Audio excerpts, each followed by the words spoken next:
So when you go to install lightburn, this page will come up.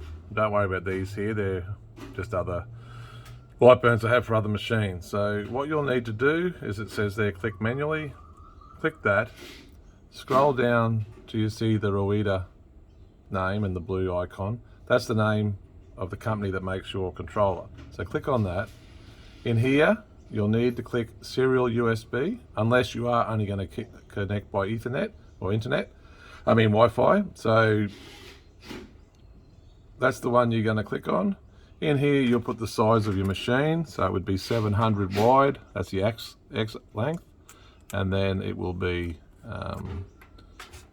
just bear with me for a sec because my tab button gets stuck. 500 on your Y axis. Now click next. Now, when you turn the laser on, it will go to the rear right. That's your homing position.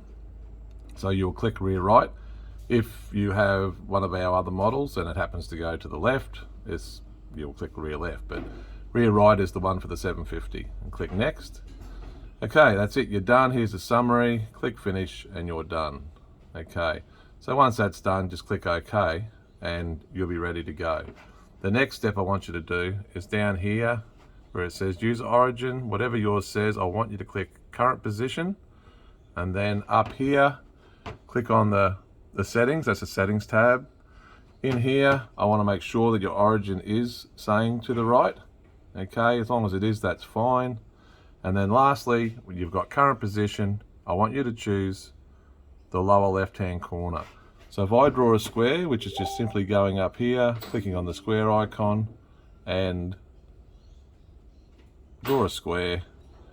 Now when I do that, I'll just increase the size. See that green square? That represents your laser head. So when you transfer this across, wherever your laser head is in the machine, and you click origin, which you'll see in the next videos, that's where your job will start. It'll start from the bottom left hand corner. Now if you've got your laser head right up the top of your machine and you want it to start, your laser's not going to be able to do it because there's no room for the laser to go. It's going to run out of room on your laser bed.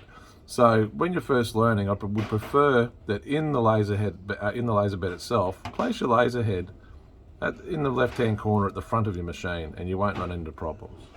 Okay, once you've made that square, you come over here, double click on that little black icon there, and this page will open up. This is where you set your speeds and your parameters. What I want you to do from the word go is just put in 30 mils a second, put your power to 80 maximum and 80 minimum. This is just a test pattern for you, a test file. Do that, and then you will click on line. Line means cut, fill means engrave. Okay, number of passes is 1, and we only want to do it 1 pass. If it was a thick material and you had to cut it twice, you would maybe click it and click that to 2. Once that's done, you click OK. And then you've got this little preview button at the top. You can click that. Hang on a second, sorry, my fault. Down here, I just want you to simply have that not clicked, just have it as not highlighted. So it'll just give you the preview of what's in there. You can click play and it will show you how it's going to work. You can speed it up, slow it down, replay it. So that's all I need you to do to start with. This is important, that the current position, job origin's bottom left, so that if you run into any problems and you need to call me or send a video, I know that that's exactly what you've got. So please make sure that is what you have. I'm going to make this video less than 5 minutes, so that's what we'll do here. I'll do it in the next video on how do we get this to the laser. Okay.